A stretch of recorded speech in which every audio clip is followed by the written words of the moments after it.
Ebyamagara mbikibwo Kazire Health Products. Webare iwe wasiba noreba TV West okorwa mu kasheshe mpaka negisikunda wakorecha manu mnonga kandi n'amatsiko programs zone zaragaho hine cyo wapikinga mu hine cyo wayega uko target yite nkuru no kushomesa ihanga mbwene dachike gitwahika mu program Ebyamagara kandi umuhereza nkabutosha ndico butunji charity kandi ni twaro mu gishogo kwebaza bakazire health products kugira ngo atiramba tusiyo program eji barakutama kasente kugira ngo etekwe yaguma ahambe hoza TV West bine byo kunywa birunji munonga ebiri kushemeza amagara gawe kandi nibitungwa hakasente kace so nakweshengereza zo maduka gona agaryo muhangalitse ya Uganda no banotunge cyo kunywa ecaba Kazire health products okonargayo nimba manyisanga uburuhamuherwa kwezi nitureta omushaho ariko banagaruka mu bibuzo byanyu binji ibitwantwe nango mbuze nabwo cyo banora program eji inkushaba ngo za social media platforms zitu aharumu Facebook nabajeta TV West ne hinda liking ahari yakagambo like kwataho then nabwanyuma no ija kuba no hika aha program aha TV West platform then nabwanyuma hashtag yitu ni Ebyamagara boruza hecho buza cyawe cyona cyakwantu kuretera Dr. Burahamuherwa kwezi arwo kubanza rwahamuherwa kwezi agarice mu ebibuzo byawe twine Dr. Mark Mayiga umwabazi yogu naje kwa natuganirira ahandwara eyibaru kweta autoimmune ningash autoimmune disease aje kwa nasitshobora muri nyankore nabwanyuma naniwo bunda tashicengo mu karimi yako urari wacicenga niciriza tumwakire atugambire jamazina je atugambire na haru kukorera nabwanyuma tutanditsiraho Dr. once again you're welcome. Thank you so much. We bari umtebenkanisa wa program eji Ebyamagara bakureba TV West n'abaramsya we bari kureba program eji once again amazina ne banyita Dr. Mayiga David Maka ninkorera omo muri town Mbara City aho mu Kijungu aife yaka polisi aha Star Medical Center Elizoba nituza kwega aha Ebyamagara endwara eri kwetwa autoimmune disease omurunyankore mbweno mubiri negubane kwerwanisa no mubiri negwerya so ati abo kugira mubiri negwerya ya gurumuni gwerya kabo kurebe shoboro techo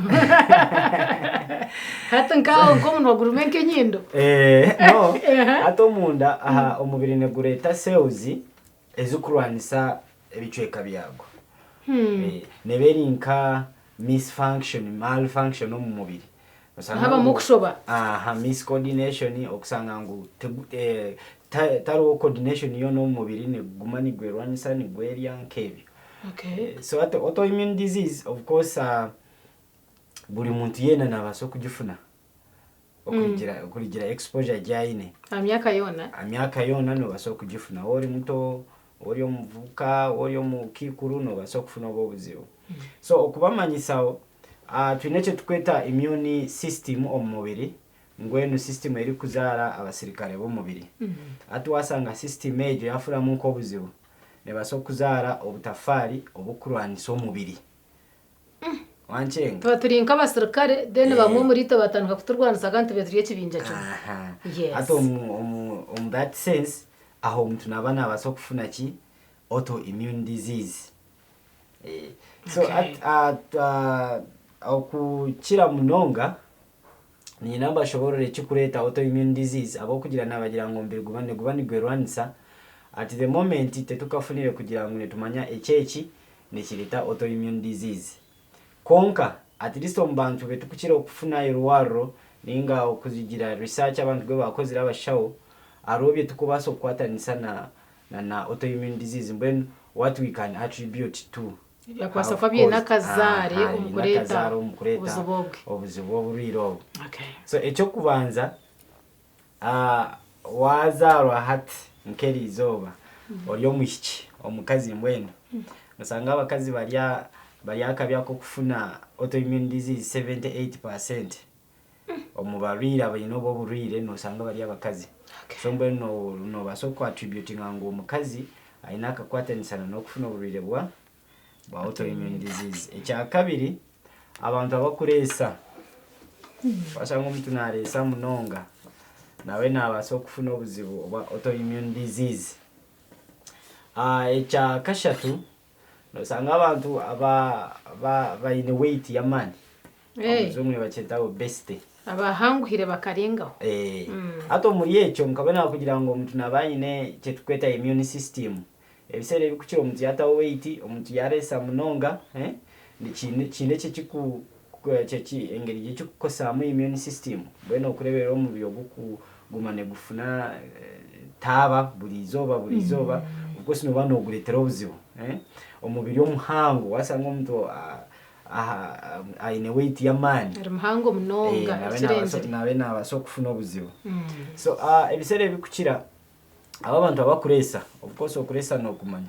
nekuta hansi amaani g'omubiri okulwanisa endwara wanchenga. So ate washanga amaani g'omubiri gaza hansi of course kuli omunda omu system ya immune system nosanga wafunamu nk'obuzibu ngutekubasa coordinatinga abokugira amaani gayo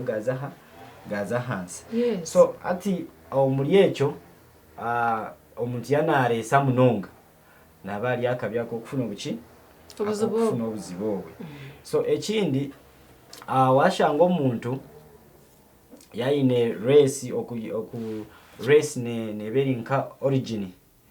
race washanga abantu even most people in Russia I don't know, I think no basokusanga uri kusibuka itwa Abafrika aba Russia munonga aba Russia usangani bafuna obuzibu bwa autoimmune disease munonga nkabo kucyura nitwa Abafrika twile percentage yitu mbwenu wazalo lyo mufrika no basokufuna obuzibu ombero nogora kuteka kwerya okay naba Russia ne banabo ne babasa okufuna obuzibu. So ato muri ekyo nimbaso kugambira nka mgo at least ezo nizo zetukubasa okwatanisa nenga omuntu yashanga ali mu group ezo nabali akabyako okufuna obulwire bwa autoimmune disease.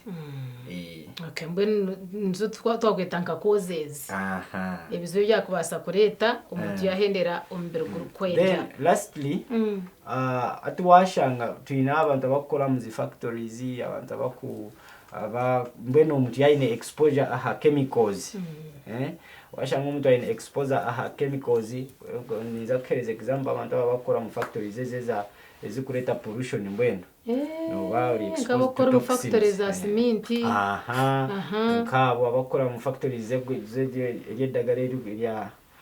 organophosphate bakozesa kwita omuddo nk'ebyo embazi y'ebihingwa n'ebimera byona nabo bali akabyako okufuna obulwire. Hati tenkomanya ku byebyine ebika ingashe twakweta nka types ukajota hati oto ombere gwayerya konko bugwayerya okweryo kwagwo no kwekikechi ninga ombere gwayerwanisa konko bugwayerwanisa omukikechi chine types ninga ati ya ninza kuzetanka examples. Okay, because atombene kubaso kwerya gubone ku affecting nka lese nka joints ombene kubaso kwerya gubone ku affecting nko mumiro ombene kubaso kwerya gulimo ku affecting nka gubone ku affecting nko mugongo tuza kuherezaho examples eziri common munonga mbwena abantu abali oko mubyaro ziba kubasa kureberaho omuntu bagire ngo ubwo nabaso kuba ino buzibu bwa autoimmune disease mbirguriyo n'gwerwanisa okukira munonga niza kubanza mbahereze example ekyo kulabirawo ekyo bulwire bwa autoimmune ekyo kurebeka munongo mu bantu tuneke tukweta shukari diabetes ati washanga twine bika bya diabetes bibiri twine diabetes type 1 and diabetes type 2 ati diabetes type 1 ebisere bikukira no sanga nku omubiri gwawe te gukubasa ku producing insulin eri kukuyamba kozesa shukari wanchenga ati mukiri kina kugira ngo immune system yare mo kureta insulin wanyetegereza yes washanga yari mu kuleta insulin ati sukari niza ku building mu shagama yawe eze munyinji nico mbweno omubiri gurumune gwerwanisa obwenshonga gwarimo ku producing insulin secreting cells atomwe sukari niza kugumbe etembayi guro mu mubiri gwawe niyo example common munonga omuri autoimmune disease. That is one. Abarwire bashukari bali yokweno basokupima shukari osange erya iguru ati ne chendo izo mu irwaro tubone kumanya shukari join ne ya autoimmune disease ninga neri yendije ya type 2. Ya type 1 yero kuretwa umubiro kwerya okay umubiro kwerya then type 2 is nechindi. Okay. So at another example eri kubibanerebeka munonga ejo nerebeka munonga okukira mu bantu abakuzire kabuya we nagambira omukozi ezwasa omuntu akuzire nabaso kufuna obuzibu ali omwana omutona afuna obuzibu konkatage neberi komonyo mu bantu abakuzire munonga netujeta kandi abakazi munonga abakuzire kandi bali abakazi tetriji ahabuliro mazima you're not on a safe side mazima. So twine endwara je tukweta rheumatoid arthritis. Rheumatoid arthritis waure chigamba arthritis nechimanyisa ngo ejo eryo mu joints eryo mu njingo omunjingo mbweno ati washanga ombere gwawe ne go producing antibodies immune system ne producing antibodies when antibodies ni chechirungo echikurwanisa endwara wanchenga bari abasirikara bakurwanisa ngombere kutakarware kininga kiri ati washanga umuntu ine autoimmune y'injingo ya rheumatoid arthritis omubiri gweye ne producing echechirungo chetukweta antibodies echikurwanisa cells ezo mu joints ezikurayininga joints mbwene ezikurayininga enjingo atunosanganiza ali ezo za ligaments ezeze zikukora za shock absorbers nka shock absorbers usanga abantu amagufa niga kora sound abandi niga barabaruka niga zimba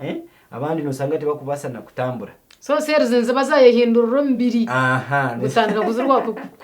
kwegya burya okay. So ati omuri echo washanga immune system yawe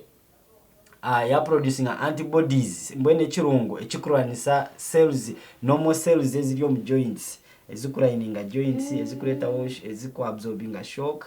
nkebyo ne tobuzibu tukweta rheumatoid arthritis namunongo mbachara kandi abakuzira obuzibu buyo kukira ne bulebe ko mbachara abine emyaka tabekeza mpo cha kabiri echo Ebyamagara mbikchibo kazire health products. Ebyamagara mbikchibo kazire health products. Endwara ya kashatu neche tukweta Graves disease. Nditinga jorura kaninga no jorujunguru abarinji. No jimanya kongabo kugira ngo oluzungu tingumanya boluzunguru abarinji konkani manyangu no jimanya Graves neberi GRAVES. Graves disease. No chiro kureba abantu abinamaraka gahagire. Ne mubeta bagoita. Yergoita je ninjimanyirika. Okay. Ato muntu yafuna goita. Ato muri echo ne tucheta Graves disease no shanka ahamaraka. Tunewo chetukweta thyroid gland. Wanchenga ati twashanga omuntu aine thyroid gland eri kuba active munonga. Beno sanga kurenge mugor no sanga omuntu system yeye omu thyroid ya producing like ya producing antibodies ezikuletera thyroid gland okuba ne producing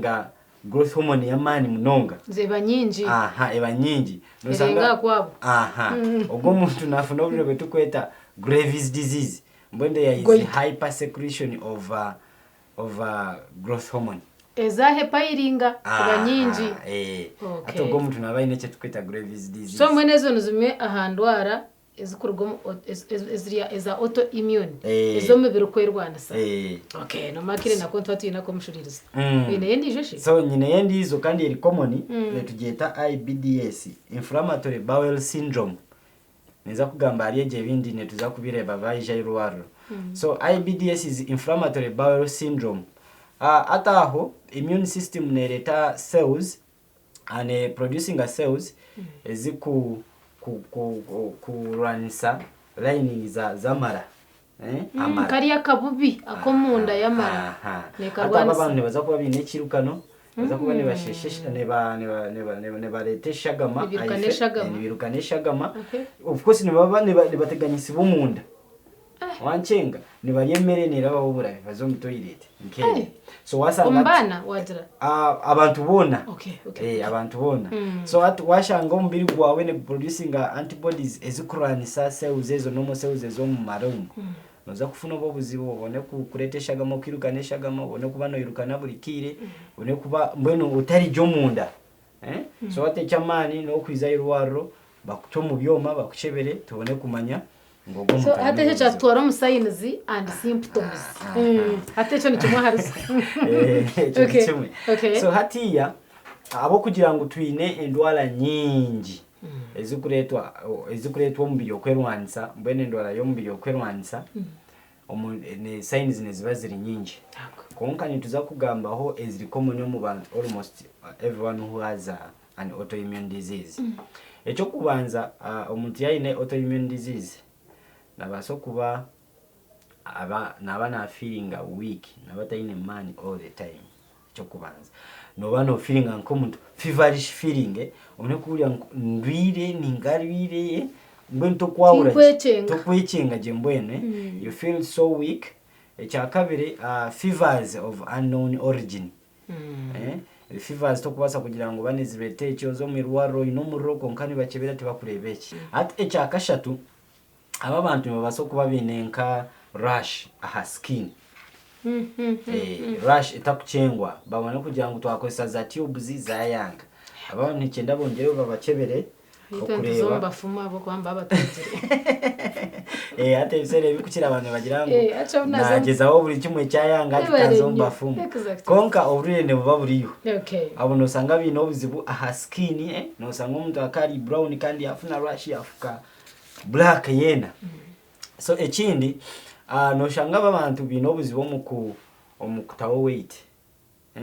musango umuntu is a weight loss nanaje kandi kawaja ngo tugomokere nico cyakireta kandi hatu weight yaza ate bisere bikukira washanga aba bantu bino buzibo mbo mutu yari muhango kandi norebana nawamo nahwerera majanka nohwerera wabachimwe kanogenda nenki ati naza irwaro bankebera siriye mutingine bankebere kitinkine bisere bikushira nikenda ozo murabu ibonire ejo marwara agabonire babanze bakutomba byoma bakukebereje babone kumanya ikikora ki nendo arambeje kaya kuturwaza sirimo tutajine so hatiya sayine ndijo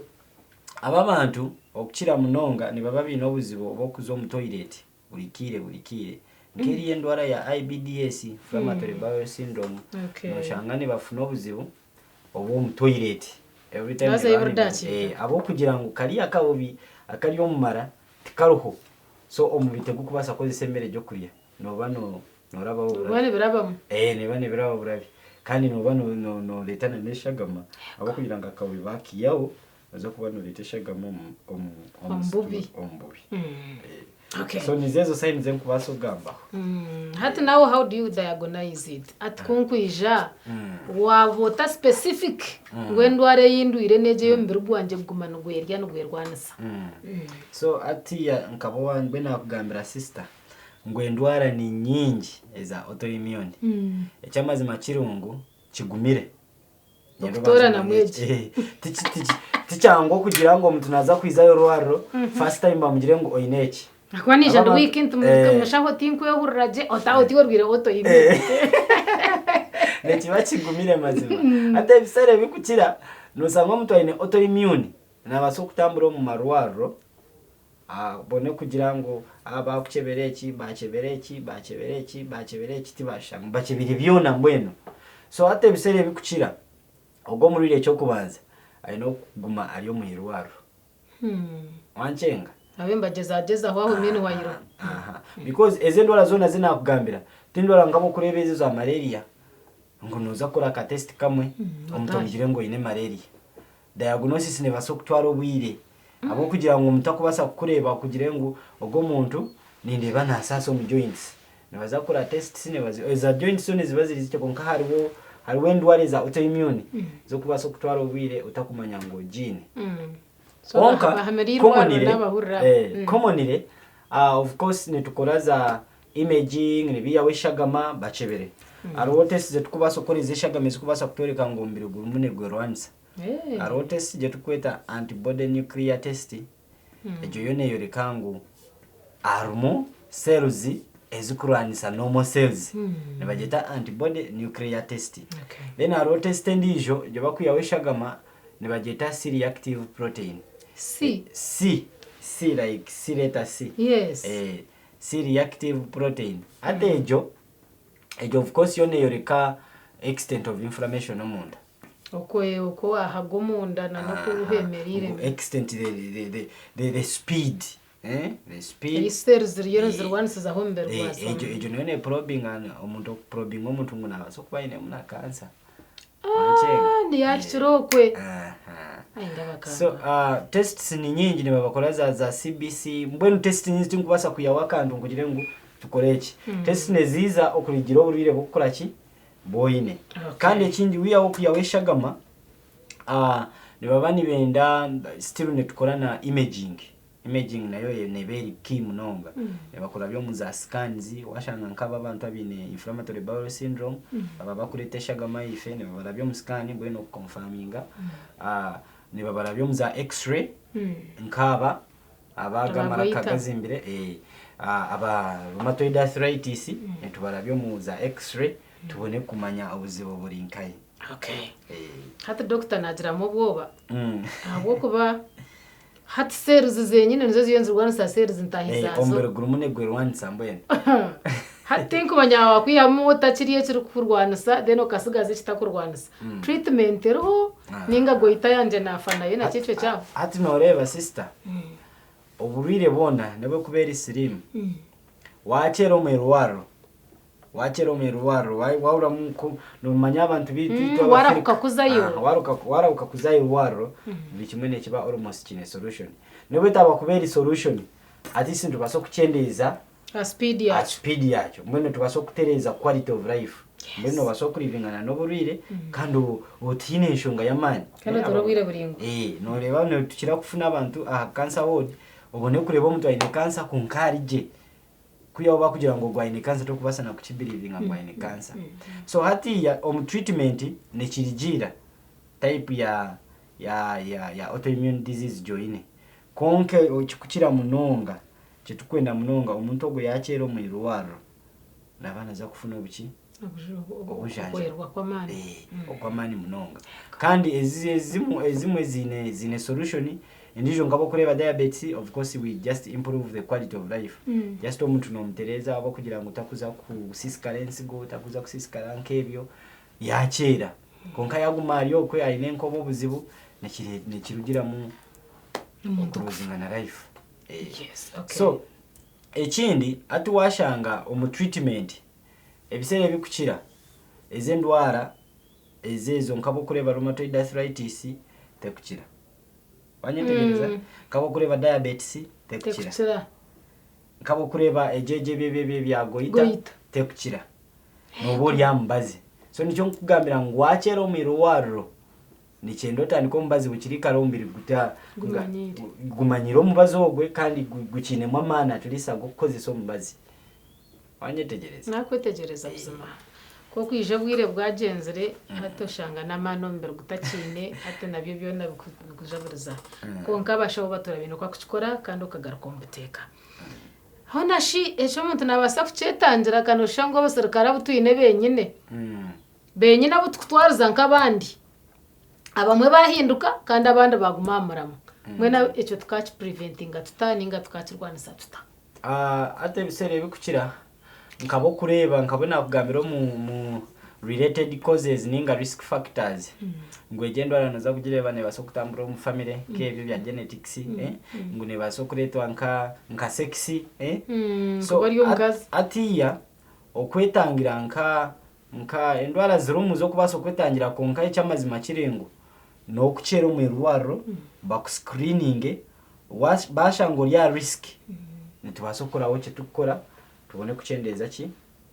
Dr. Hoze nakucenga ngahati cyari to kundi tintina feelinga wiki tinkurra ngo bundi nyiroshyije ninga ngo nyine rashi ninga nguki then hati ncerenje kare ngo muncebereki hati noreba anyways ato muri Africa abajungu abo bakatawa amarwarro just for consultation wanyetegereza anytime you feel like anytime you schedule no kura you grow up you know in a year I have like 3 schedules with a doctor of this caliber, doctor of the other caliber. Wanchenga. Okay. Ati ito mu Africa amarero nagabantu abakushasha. Wanyetegereza. Ache kugamba abantu bona nichenda babe ba scheduling za visits at least once in a year, twice in a year you go and make a general body checkup. They tell you because sometimes ezendwale zikuchira munonga nizitandika utakushasha. Oyaho ntambura nogirango ni ntamburiraho nomtero mirwaro kuje zairwaro bakuchebera niza kubaje kama nze mere yebye bijuma bya painkiller niza kwatara ine so ate chamanyi it is early detection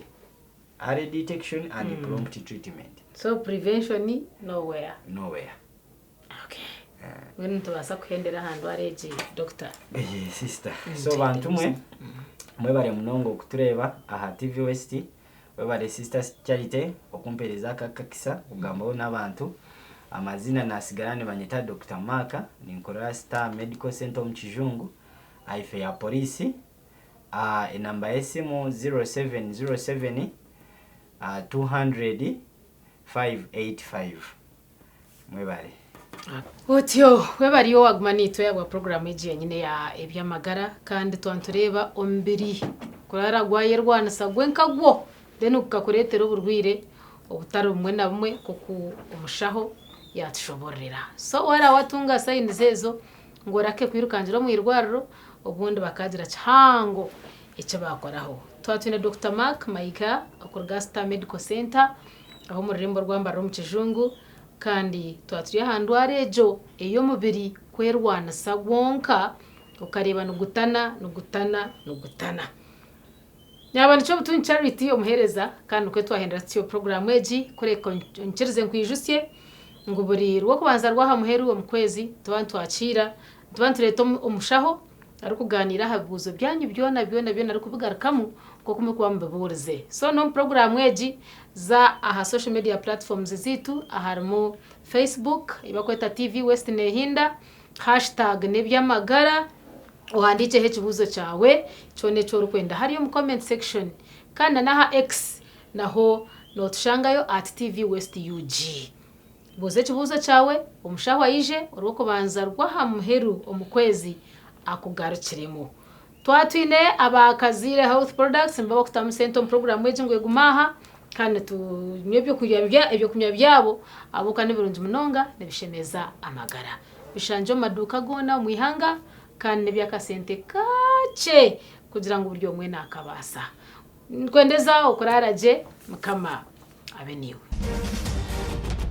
Ebyamagara byambe kuchibwaho Kazire Health Products